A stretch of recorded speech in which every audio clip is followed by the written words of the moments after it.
향후 세계에서 가장 매력적인 투자처가 될 것이다. 어떤 부분에서 이 관심을 가져야 될까? 투자를 할까에 대해서 관심을 갖고 있습니다. 왜 일본이 수출 규제를 했느냐? 쫌팽이 기질을 버리고 개인다운 행동을 취하라고 비열하기 짝이 없는 일본 아베 정부, 그럴 가능성이 저는 굉장히 낮다고 생각합니다.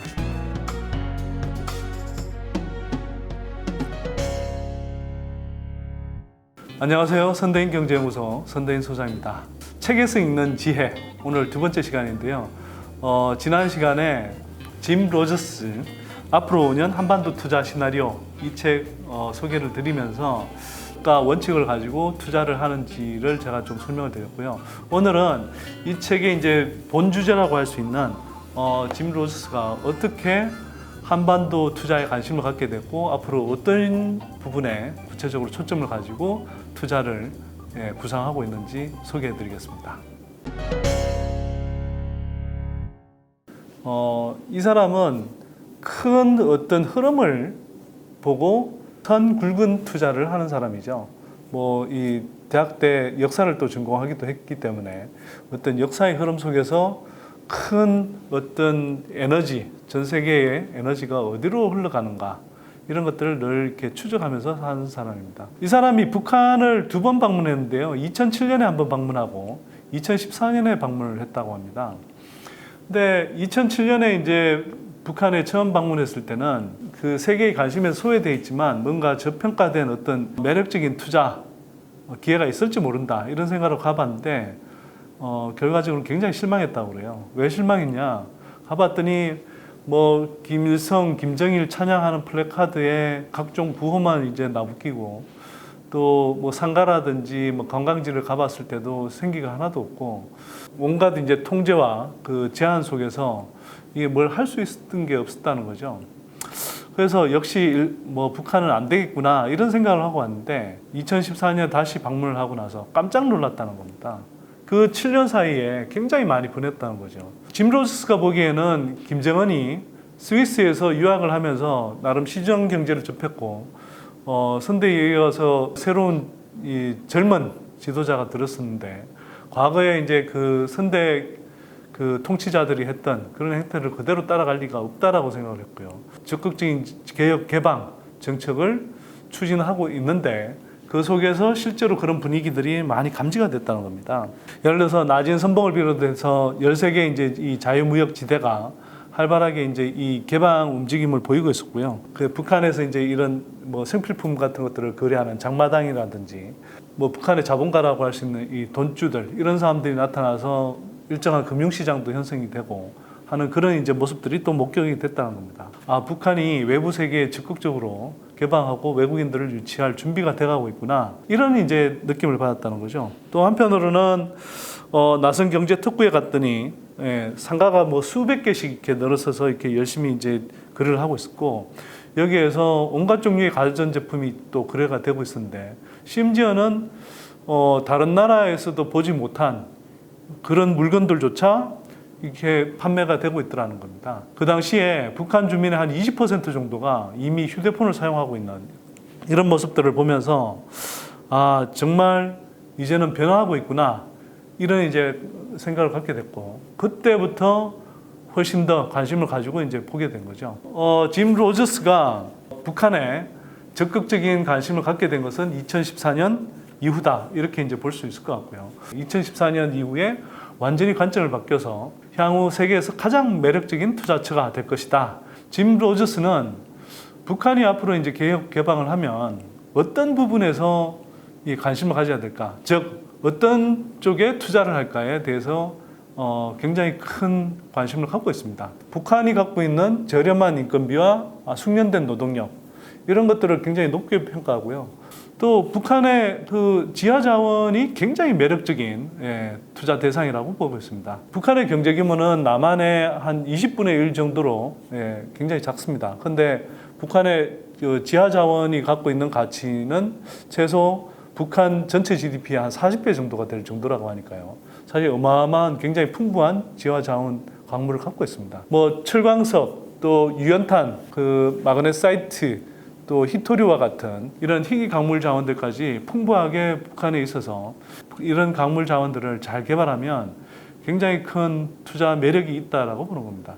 남북 간의 경제 교류 협력이 제대로 이렇게 진행이 되지 않으면서 지금 이런 지하 자원을 굉장히 많은 부분을 중국이 싹쓸이하고 있다는 점에서 짐 로저스는 굉장히 안타까워하고 있습니다. 또한 짐 로저스는 북한이 남한과 연결될 때 개혁 개방을 통해서 러시아, 중국, 한국을 연결하는 거대한 이 교통 연결선이 된다는 점에서도 굉장히 주목하고 있습니다. 러시아는 예를 들면 그 가스 파이프라인을 이제 중국에 연결해서 가스를 이렇게 수출하고 있는데요. 이걸 사실 북한을 통해서 남한까지 연결하면 러시아에서는 한국에 수출할 수 있고 또 한국은 상대적으로 굉장히 저렴하게 러시아에 이제 가스를 수입할 수 있는 그런 이제 이 매개가 된다는 거죠. 우리가 이제 이 서해 쪽 개성을 통해서 이렇게 올라가는 쪽하고 이 동해 철도를 따라서 이렇게 이 올라가는 쪽 이게 연결이 되면 뭐 이른바 TSR이라고 하는데요. 러시아를 거쳐서 유럽까지 한꺼번에 갈 수 있고 이렇게 되면 굉장히 물류의 속도가 빨라지고 또 이 사회 경제적 교류가 활발해진다고 보고 있는 겁니다. 그렇게 해서 러시아, 중국, 한국이 함께 만날 수 있는 이 낮은 선봉 지역을 중심으로 한 특구들이 개혁 개방에 따라서 활발하게 성장하면 그만큼 큰 경제적 효과를 누릴 수 있다고 보는 거고요. 이 때문에 심지어 이런 표현까지 있습니다. 짐 로저스는 낮은 선봉 아시아에서 지금 가장 활발하고 큰 무역항인 싱가포르를 어쩌면 능가할지도 모른다. 이렇게까지 이야기할 정도입니다. 특히 이제 북한의 인구는 상대적으로 젊습니다. 그렇기 때문에 고령화되고 있는 한국과 북한이 만나면 이 생산 가능 인구가 훨씬 풍부하게 있고 또 개성공단과 같은 남북 경협, 남한의 풍부한 자본과 기술력 그리고 북한의 저렴한 인건비, 동남아의 절반 정도도 안 되는 그런 저렴한 인건비와 숙련된 노동력이 만나면 값싸면서도 품질 좋은 경쟁력 있는 제품들을 쏙쏙 내놓을 수 있어서 북한과 남한이 함께 한반도 전체가 번영하는 그런 이 평화 경제 공동체를 만들 수 있다. 이렇게 이제 이야기를 하고 있습니다. 자, 그런 면에서 한편으로는 또 짐 로저스는 왜 일본이 수출 규제를 했느냐, 왜 일본이 한국을 향해서 수출 규제를 했느냐에 대해서도 그의 분석을 내놓고 있는데요. 짐 로저스는 이런 표현을 쓰고 있습니다. 책에서 정확하게 이제 제가 좀 인용을 하자면 이렇습니다. 한반도에 경제 통합의 기류가 흐르자 아베 총리를 위시한 일본 정부에서는 경제 통합 한반도를 저지하기 위해 할 수 있는 모든 것을 동원해 발목을 잡으려 하고 있다. 이렇게 이제 이야기를 한 거죠. 그러면서 이제 짐 로저스는 이렇게 평가합니다. 왜 일본이 이렇게 태클을 걸었냐?